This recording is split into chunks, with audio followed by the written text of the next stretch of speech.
I legit almost opened this up with 102.5. Anyway, hey, what's going on? Welcome to another episode of Random Ish with Sanja. How you doing? Hope all is well with you. Girl, I know. Listen, I know it's a little crazy right now. I know. It's been welcome to my world. It's always crazy up in here. You know what I'm saying? There's always some stuff going on that you have to like grin, bear it. You know what I mean? Welcome to the Black experience. You understand? Oh my gosh. All right. I was not trying to go so heavy right into the show. Good gravy.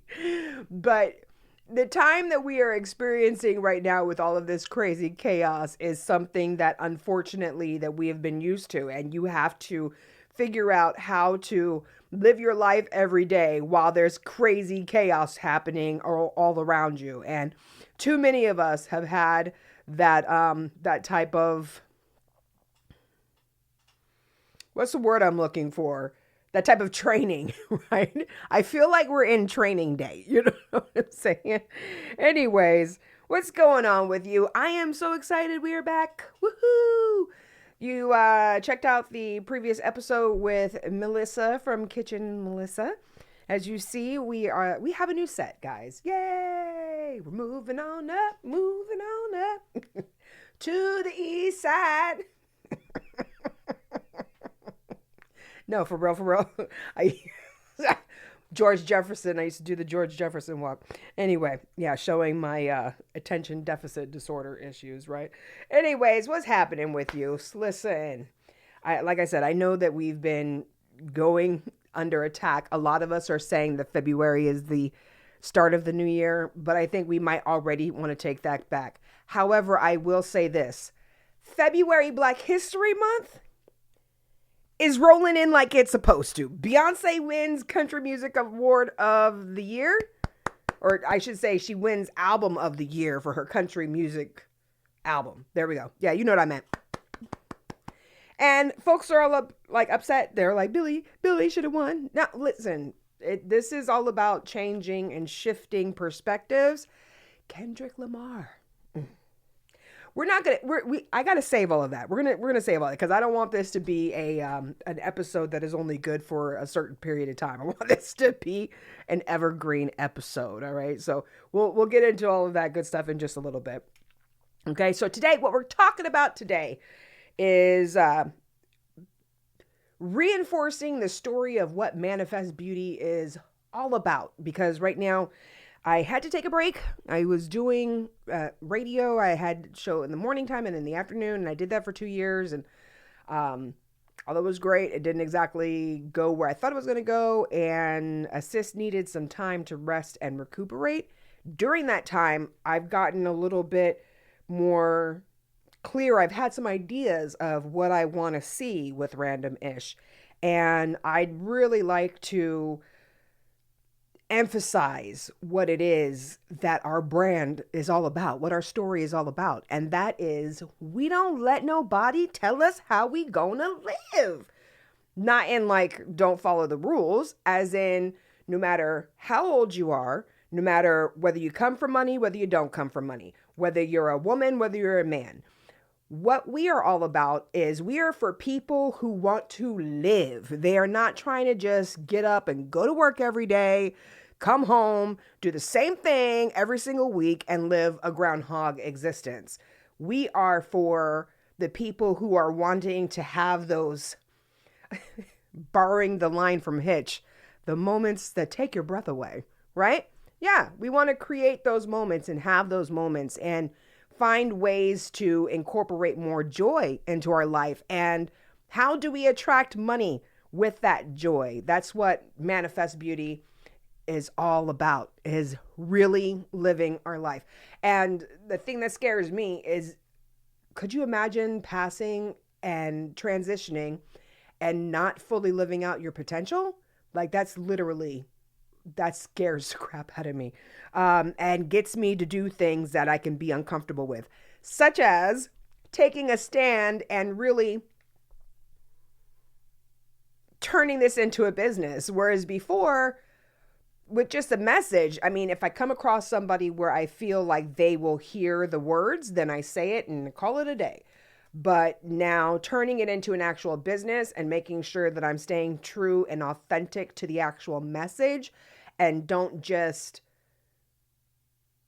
adapt business practices that the masses are used to, which I will adapt some of them because, white bread is white bread and everybody likes white bread. Well, maybe not everybody, but that wasn't exactly a great example, but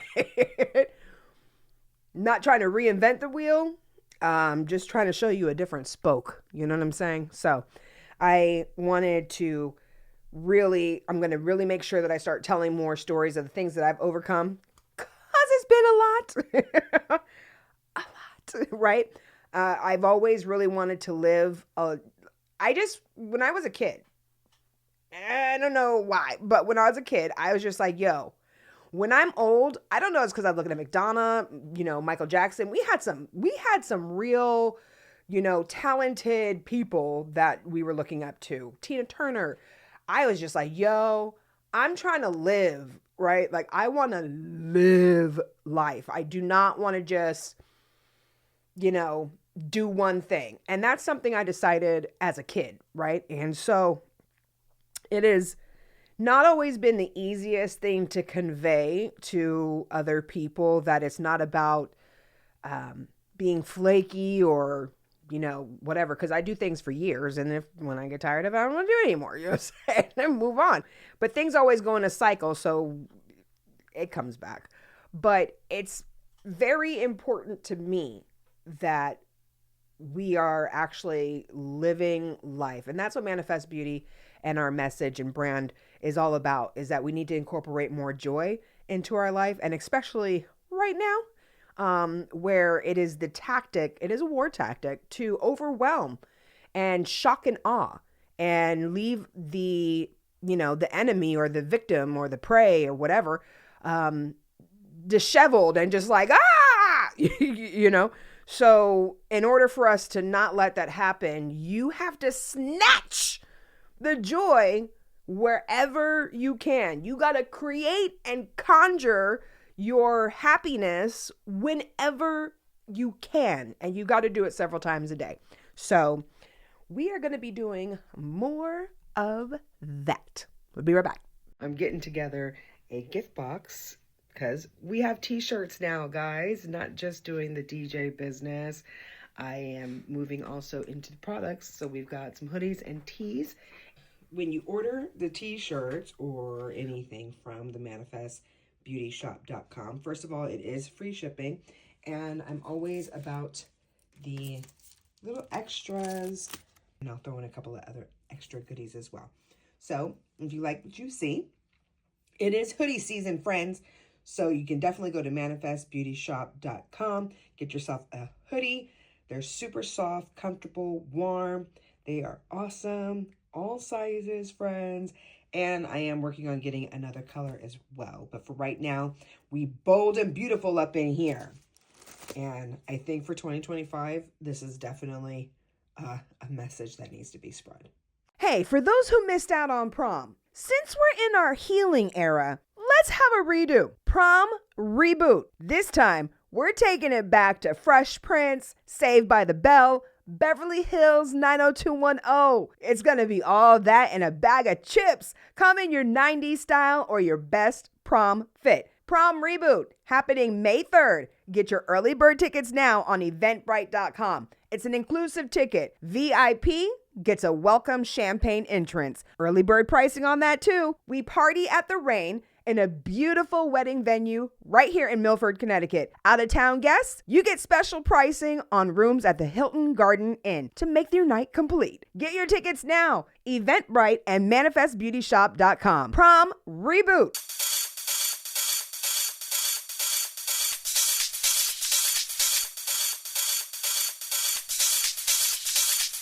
Welcome back to Random Ish with Sandra. How you doing? So we were talking about some of the changes that are going down. By the way, do me a favor. Tell a friend to tell a friend to tell a friend to check out the podcast. And it's Random ish. There's a separation because I want to be able to talk about random shit. So it's not like randomish where it's just, I don't really know the difference between that.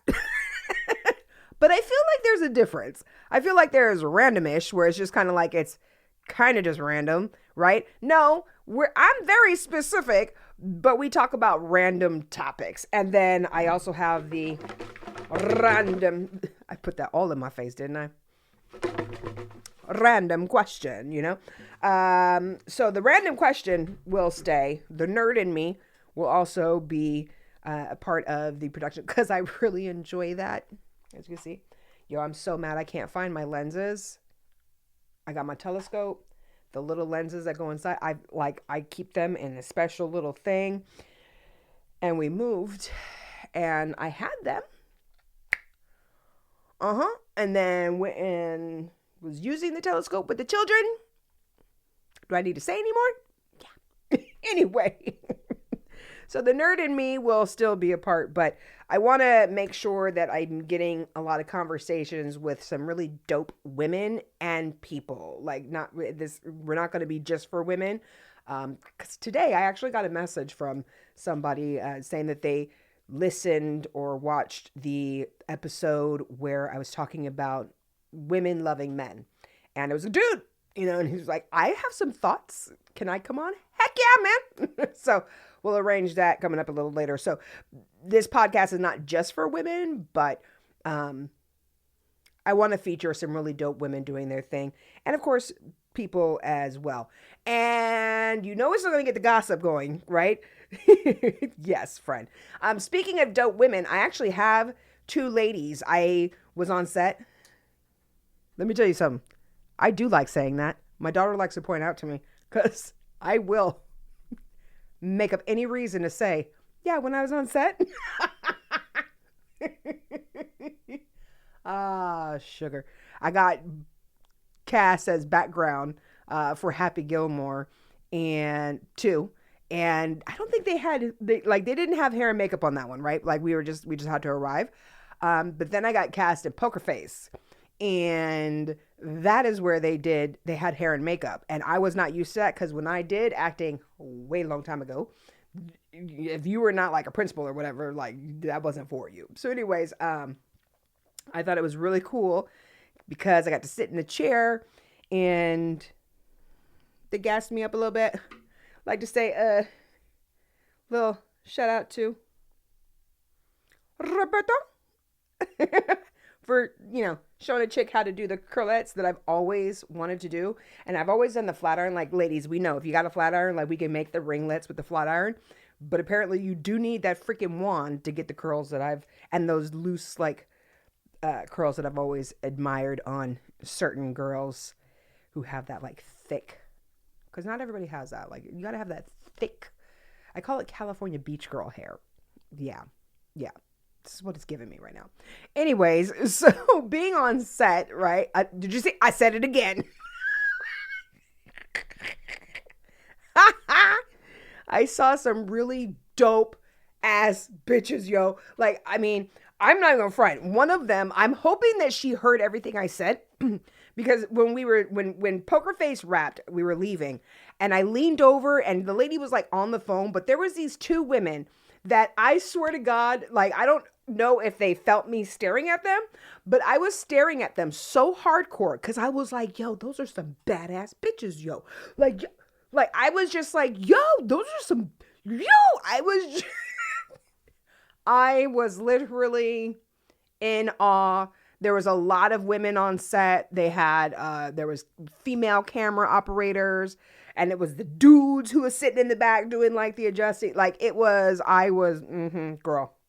So anyway, when we were leaving, she was on the phone, and I whispered because I didn't want to say it out loud, like super loud. I was like, "You're a badass bitch," and I just keep thinking to myself, I'm like, I really hope she heard me say, "You're a badass bitch," and not "You're a bitch." Anyways, so when I was on set for one of those two, I secretly had a conversation with two costume designers asking them about how they got into the business, where they started, how they're doing now, and all of that good stuff. So we will be listening to that conversation coming up in just a minute. But before we do that, before we get into that, I got to give my little Kendrick Lamar dissertation. Because everybody's giving one. I know it's a week late. Technically, it's 2 days after the Super Bowl, but when this airs, it will be next week. So I just wanted to show you, to tell you the points that I got and the things that I picked out and was like, oh my God. Okay, so first it started and I was like, ooh, this is so West Coast. With the car, I was just so excited. And then once he started and then when the squabble up came, I was like, oh my God. Literally, like a little kid, I hopped my happy ass on the floor and sat there like this with my phone, you know what I'm saying? And then kept telling myself, live in the moment, put the phone down, right? But it was so good. There were so many symbolisms. There was just,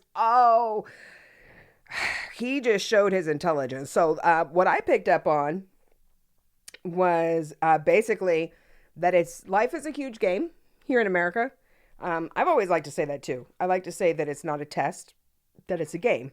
And unfortunately, it sucks because there have been many people who try to rig the game. There's always people who want to cheat, right? Like, whenever you play a dang game, somebody is over there trying to cheat, trying to take the advantage. They're not just playing to have fun. They got to win. So what I was noticing, I was like, okay, the Uncle Sam. Soon as I saw Sam Jackson, Uncle Sam, I was like, ooh, this is amazing. And Trump is there. This is amazing, right? The prison street yard, the Cali, people sitting on the street lamps. I heard some governor was asking their citizens, please don't climb the street lights. I don't think people are that silly, but you know what? I didn't think people were silly enough to elect. I didn't think that this is what we'd be living in 2025. I thought we was going to have our first female president. So what I was like, oh snap, hey Drake, the pause and look at the camera. Awesome. Okay. He didn't actually say the lyric of the pedophile. He just said it and then left it blank. So I thought that was very smart of him. The part that I thought was insane was the crowd actually saying A minor. And I could tell by the look on his face that he was like, oh, you know what I'm saying? The necklace, somebody had pointed out. Now, I saw the necklace and was like, why does he have a lowercase a on his thing? And then I saw on the internet that apparently the lowercase a in music is A minor. So that was like, whoa. Now, I saw Serena, but I wasn't sure that Serena. I was like, is that Serena? And I was like, nah. And then afterwards, I was like, oh my gosh. That was amazing because not for nothing. We did it in my exercise class. We did a video to Not Like Us, and I recorded it. And like the West Coast of me like came out, you know what I'm saying? And I don't really crip walk, but you know what I'm saying? Like I felt like I was crip walking. And so the fact that Serena came out and it was on the part, of Serena. So anyway, I thought that was absolutely insane. And the game over at the end of it, I thought was amazing. Now I've heard different theories about the X, where he did the peekaboo inside the X.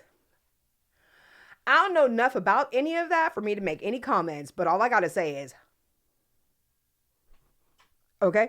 And yeah, I hope that we have more artists to do things like this, because the simple fact that people with the social media, the way that people jump on the internet to dissect things and to talk about it is amazing. And then I'm just sitting here like, yo, these people are like, they're like really, really, really intelligent to be hiding the little Russian doll inside, to nest it inside, like that's some Beyonce stuff, But anyway, I thought it was amazing. And I feel like it is something that we will be talking about for a while, so I can have the Super Bowl conversation in this evergreen conversation, because I do believe it's time for all of us to be able to thrive, not just survive. And speaking of thriving and not just surviving, let's check out the ladies that I got to speak to on the set of, I'll say this, it's a major motion picture that is coming out this year on Netflix.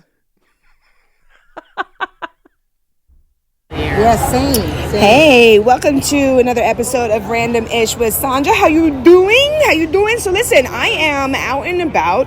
We are doing a live show real quick. So I'm on set and I'm looking all around and I'm getting so inspired because, you know, guys, we're trying to do the dang thing and chase our dreams over here. And I'm realizing that there's so many aspects and layers to every little thing that I'm trying to do. And today, as I was looking around, I just really got inspired by looking at these ladies over here working their wardrobe and how much vision it must take to be able to, like, imagine the costumes and then imagine, like, how it is what you're trying to convey, what it is that you're trying to do. And as you know, we have our friend Carlene Lindsay. She's a fashion designer, and I just was curious, wanted to know from these ladies, like, did they start out as designers? Did they go to school for this? Like, how does one even get into being a wardrobe stylist for, like, the big boys? So, who I have here with me, what's your name? Doreen. I've got Doreen. Stacy. And I've got Stacy with me. Hi, ladies. How you doing? Hi. Good. Hello. Hello. So Stacy, how did you get into this industry? So I moved to New York to become a costume designer, and I worked alongside some of the best in the business, who shall remain nameless, because I looked at them and I saw very unhappy people. Oh. And I had to check myself and see what ladder I was climbing.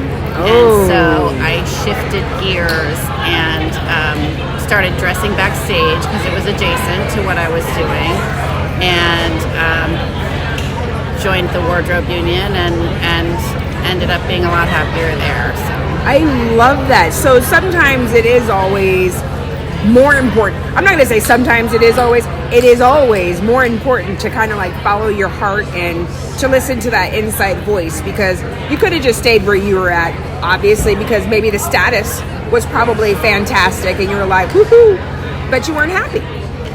No, the people who did have the status weren't happy. I was fine. I was young. I was trying to figure out what I wanted to do, and I thought they were doing what I wanted to do, and they were so unhappy that it made me check myself. Now, had I worked for someone who, you know, had better self-regulation and and was a happier person, I might have stayed in design, but that was not to be, and I was young enough to kind of, segue out and look elsewhere. I think that's a very interesting point that I'm really glad that you just reiterated that, because a lot of people have asked me, they're like, don't you want to be like super famous? And I'm like, I, as a radio personality, have come across a lot of celebrities, and a lot of them are not happy, and it makes you go, I don't want that, you know what I mean? Type of a deal. But I'm glad that you were able to, especially now, maybe realize that maybe it was really just that person and not so much the industry. Yeah, it's nature versus nurture. Like certainly I've met in the 25 years since, I've certainly met people in design who have been much happier, but I've also grown and changed as a person to the point where I'm happy where I am too. Like, I don't necessarily need to design. But I get a little taste of it on the wardrobe side, and that's fine.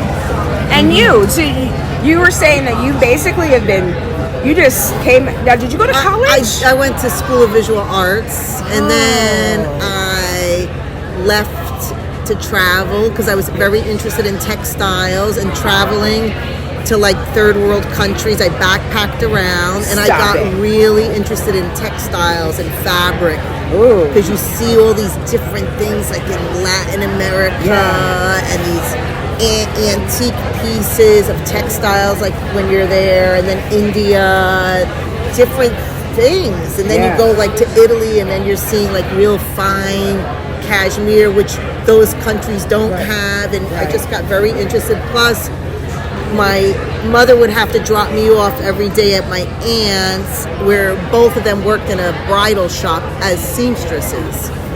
Oh, so it's kind of in your blood a little bit. And then my other aunt used to do interior sewing, curtains, pillows, upholstery. Meanwhile, my mother and sister can't sew a button. It all went to you. So I was, studying and interested in textiles and, all of that in general, and I wasn't sure. And then I was living in Manhattan, and I was like, well, I might as well just go into the fashion end of it. Right? And then from there, I was like, all right, well, this is not... It could be lucrative, but it's a touch and go. Right. And then I was thinking, somebody said you should join the union. I started sewing beforehand, but the same thing. Then I was thinking about future, like benefits, that type of benefit, not like health insurance. Gosh, you ladies are so like future forward thinking. Wow. I know. I mean, I know. Yeah. And it's been great. And the beauty is of this business, there are, at this point, when you have time off, you embrace it. Mm-hmm. Like I had off last week, and I just love every second of it. Yeah. But you have to be able to, you just have to be able to embrace it, and then say you have some, rainy day money for that. Right. And enjoy it. And you do have time off, but then when you do, because 1 week we worked like 82 hours. Right. So sometimes you just need that downtime to take care of yourself. Yeah. And then you're like, okay, when's the next job? What's the next job to do? You know what? And so I was going to ask you guys. So we're all creative entrepreneur. I like to call it a creative entrepreneur, right? And I DJ and I do gigs, and I did this like a long time ago. And you know what I mean? So, but my question still has always been like, man, but how are the big people making money, and how are they sustaining themselves? Is it like do the project, especially if it's a great project that you can that could be lucrative for you, right? And then you got to be smart with it. In between time, what do you guys find yourselves doing? Because in between my gigs, I'm still trying to figure out how to go get the next gig or whatnot, right? But I create and I do other things so that I'm not going crazy. So what do you guys do in between your gigs, with the wardrobe? So do you have other side hustles? Do you make dresses? Do you style people? Well, at this stage of my career, this is all I'm doing. I run an Airbnb. I do little gigs on the side, but not necessarily related. I've been raising my kids, so.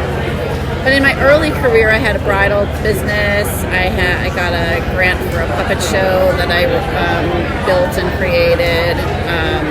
Wait, I'm sorry. Did you just say that you did a puppet show? You built and created a puppet show? Yeah. Okay, sis, don't.